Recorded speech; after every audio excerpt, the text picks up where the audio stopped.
But landmarking is our best bet to just stop this overbuilding in its tracks. And we're a little bit behind the 8 ball here, but I also see Crown Heights South as a way for everybody who lives here, residents, homeowners, business people, to really work together, because the one thing we do share are our buildings.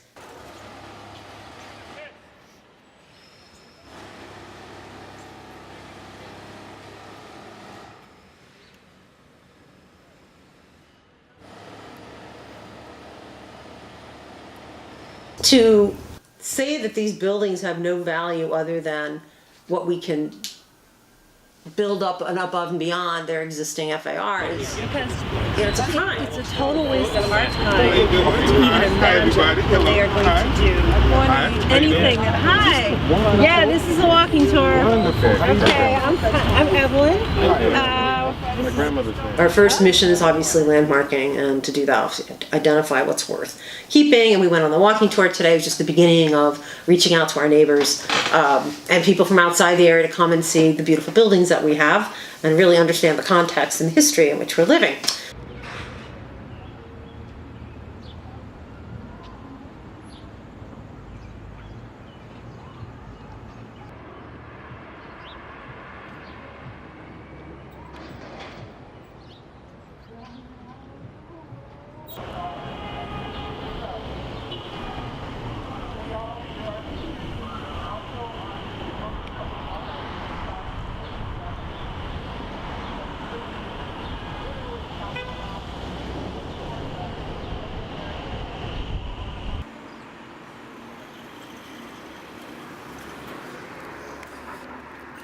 How dare EDC select a developer whose proposal includes selling? The community was loud and clear. Everybody says no selling. And they end up selling. What does that tell? No matter what you do, a whole community says no. And then they came back and they did it anyway. Armories in general were very interesting buildings. They were built for the National Guard units, and the National Guard units were established some as far back as most of them as far back as the Civil War. And neighborhoods really lobbied to have an armory in their neighborhood. Brooklyn has maybe about 11 armories altogether. 11? And some of them have been torn down. Armories are community-wide interest. Do the right thing community-wide. What do? They sell it. This magnificent building belongs to the community, and it should stay that way. We're going to let the luxury builders build somewhere else. We don't need to be handing them this in exchange for a mediocre sports center, because that's what we're getting. This armory should be for the community. Simple as that. It shouldn't be a political thing, but it is. Who's got the money to do this? They're selling parts of that armory. How ridiculous is that?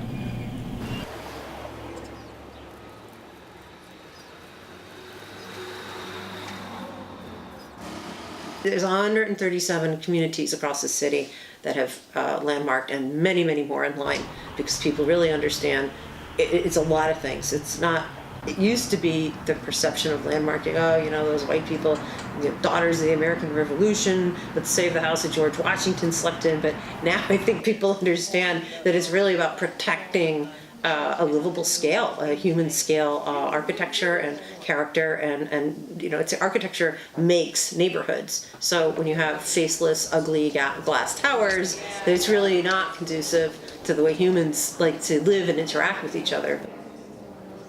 This is the outline of our initial district here in Crown Heights South. We are looking. You gotta save what's worth saving, and it's not just about the buildings, but it's about maintaining a livable neighborhood that's got balance, that has people in it that are not being driven out by speculative developers.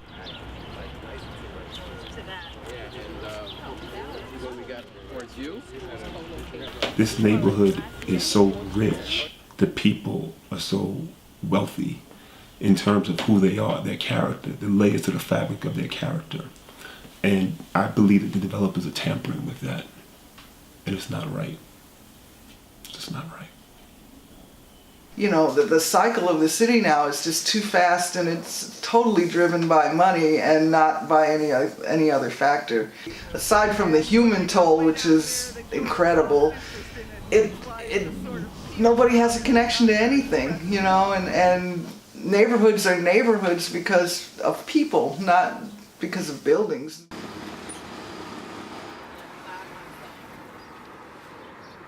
With Crown Heights South, I see a unification that is developing, and that's all important. What I see here emanating from Crown Heights South is people moving together towards one common goal and making things happen.